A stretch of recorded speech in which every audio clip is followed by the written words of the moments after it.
ప్రమాదకరమైనా సరే చాలామంది చిన్న చిన్న వ్యాధులను నిర్లక్ష్యం చేస్తూ ఉంటారు. వీటిలో కొన్నిటికి లక్షణాలు బయటపడితే మరికొన్ని మాత్రం చాప కింద నీరులా విస్తరిస్తూ ప్రాణాలకే ముప్పు తెచ్చే ఉంటాయి. ఆ కోవకు చెందిందే హైపర్ టెన్షన్, అదే హై బీపీ.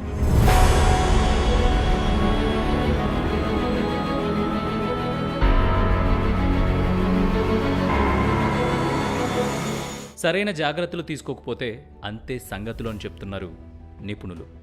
ఈ నేపథ్యంలో భారత్లో హైపర్ టెన్షన్ బాధితులపై ప్రపంచ ఆరోగ్య సంస్థ ఇచ్చిన నివేదికలో ఆందోళనకర విషయాలు బయటపడ్డాయి. ప్రస్తుతం మన దేశంలో 188.3 మిలియన్ ప్రజలు, అంటే దాదాపుగా 18.83 కోట్ల జనాభా హైపర్ టెన్షన్తో బాధపడుతున్నారు. అయితే వీరిలో కేవలం 37% మందికి మాత్రమే తన ఆరోగ్య స్థితిగతులపై అవగాహన ఉంది అని WHO తెలిపింది. వీళ్లలో కూడా చాలామంది తమ చికిత్సను నిర్లక్ష్యం చేస్తున్నారు. భారత్లో గుండెపోటుతో మృతి చెందిన కేసుల్లో 52% వారికి హైపర్ టెన్షనే కారణమని నివేదిక తెలుపుతోంది.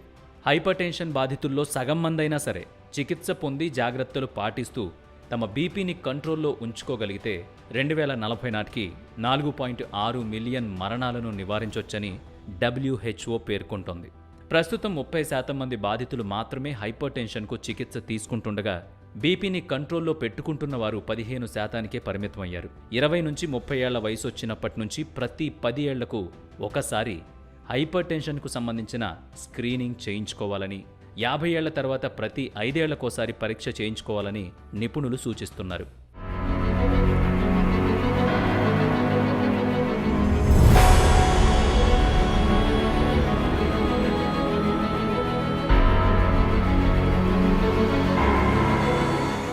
వ్యాయామం, ఆరోగ్యకరమైన ఆహారం తీసుకోవడం, ఉప్పు తగ్గించడం, స్మోకింగ్, డ్రింకింగ్ మొదలైన అలవాట్లకు దూరంగా ఉండడం మొదలైన జాగ్రత్తలు పాటించడం తప్పనిసరి అని చెప్తున్నారు. తగిన జాగ్రత్తలు తీసుకోవడంతో హైపర్ టెన్షన్ కంట్రోల్లో ఉండి గుండె, కిడ్నీ సంబంధిత వ్యాధులను నివారించొచ్చని చెప్తున్నారు డాక్టర్లు.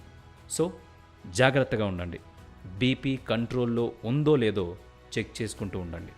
ఎందుకంటే అది చాలా అనర్థాలకు దారితీస్తుంది. ఈ విలువైన సమాచారాన్ని ప్రతి ఒక్కరికి షేర్ చేయండి.